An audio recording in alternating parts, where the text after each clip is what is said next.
pernyataan Menteri Komunikasi dan Informatika atau Menkominfo Budi Aris Setiadi yang membela Kaisang Pangarep terkait kasus jet pribadi menuai kritik. Menteri yang tergabung dalam Kabinet Indonesia Maju itu mewajarkan tindakan Kaisang memakai jet pribadi karena beberapa alasan.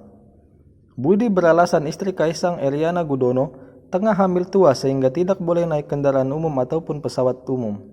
Menkominfo RI itu juga menegaskan pemakaian jet pribadi Kaisang bukan bentuk gratifikasi, sebab Kaisang hanya menumpang jet pribadi milik temannya.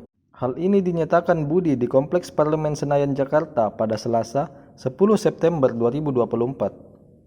Pernyataan itu pun dikritik oleh Ketua IM 57 Plus Institute, Praswat Nugraha.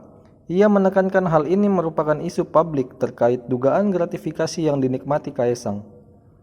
Penggunaan jet pribadi itu pun dilaporkan Masyarakat Anti Korupsi Indonesia atau MAKI dan juga dosen Universitas Negeri Jakarta Ubedillah Padrun ke KPK.